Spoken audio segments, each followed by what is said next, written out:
Hi, I'm Sam Orlich, a product specialist here at Heritage Audio in Madrid, Spain.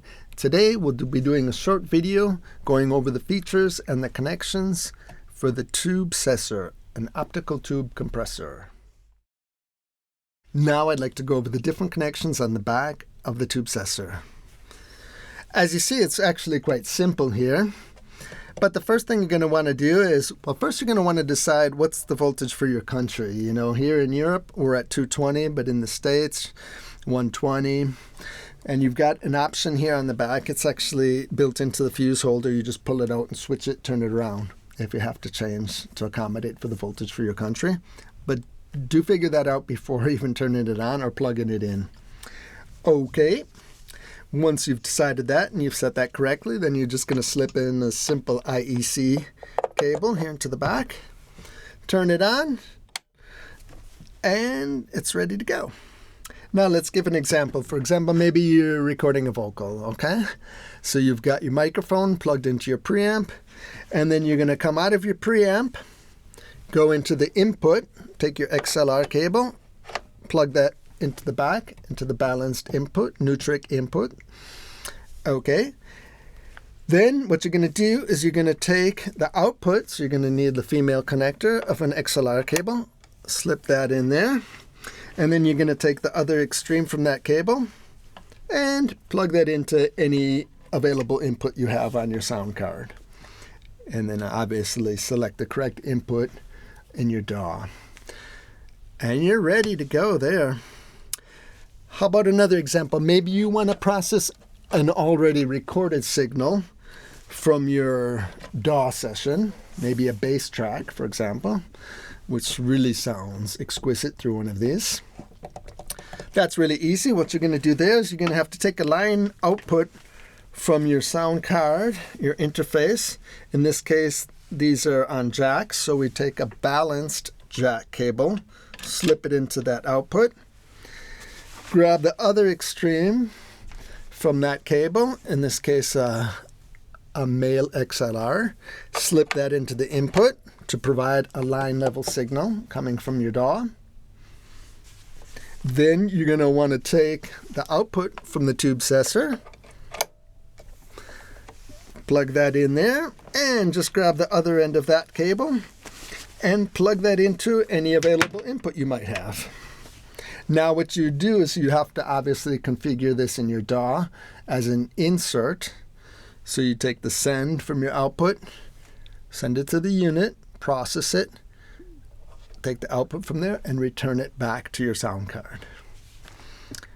And that's really all there is to it as terms of processing and connections. One thing that I should mention that while we're here, let me just unplug these so you can get a better view of this, is we do have the option to link two of these units together.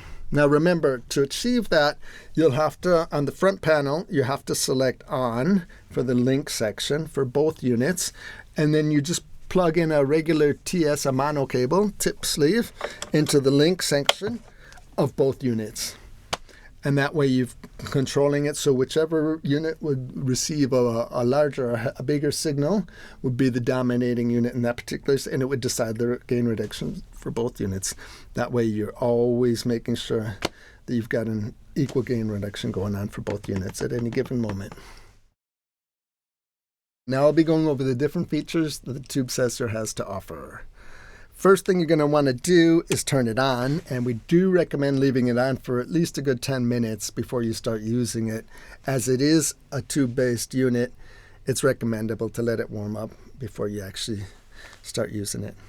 Okay, now you'll see when I switch it out of bypass and activate it, well, the VU meter lights up. And that's quite handy as well, because maybe you've got the unit racked up a distance away. You can just glance over it and you'll see immediately whether it's on or off, whether it's active or not. Okay, onto the knobs. The first one is the gain knob.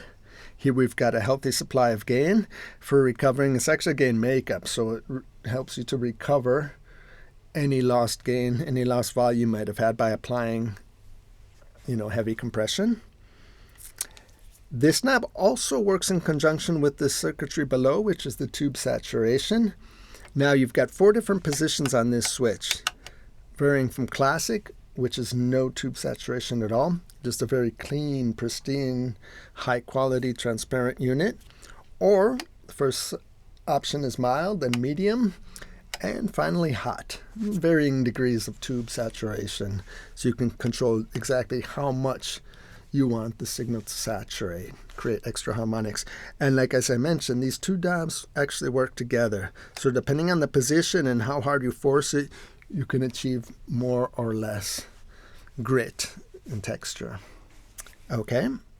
And you always have the option, remember, to leave it in classic and have absolutely no grit or texture. Just clean, smooth, classic optical tube compression. Okay, next knob up on top here, we've got a ratio, which you'll see at the lowest is 2:1. At the highest, it's 10:1. And I should mention now as well that all of these knobs are stepped, making it really easy for recalls and precise settings if you're maybe trying to link up two units. Below that, we have the threshold control. This is interesting as well because you also have the option to leave it in off to eliminate the compression from the circuitry. So then you maybe would just be processing your signal through the valves and the transformers, which can add a really nice sound to it as well. Up here on top, we've got the attack, which varies from fast to slow, same as the release. Once again, these are all stepped, so it's very easy to recreate the settings. Next over here, we've got an interesting option here, and these are different modes of operation. Manual, it's just completely manual. Whatever your settings are here. Fixed, this is a predetermined attack and release settings. And the fixed man is actually a combination where it uses a fixed setting and a more of adjustable relation to whatever your release is. Directly below that, we have our famous sidechain filter, which became very popular with the successor.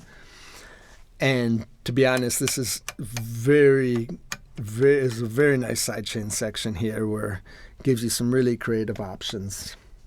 Really nice. Up on top here, we've got the VU meter selector, so you can actually monitor the input, the gain reduction, or the output. Okay. Directly below that, we've got an option to link it with another unit.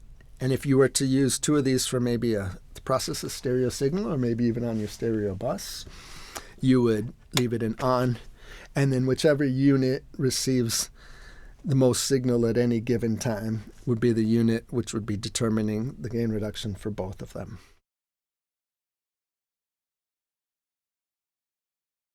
Well, as you see, we've got one more addition to our compressor family here at Heritage Audio. In addition to its big brothers, the Hairchild 670 and the mono version, the 660, the HA609A, as well as the famous successor. So, hopefully this has helped clear up any questions you may have had about some of the features and the connections. Nonetheless, if you still have any doubts, you can always contact our webpage for more information.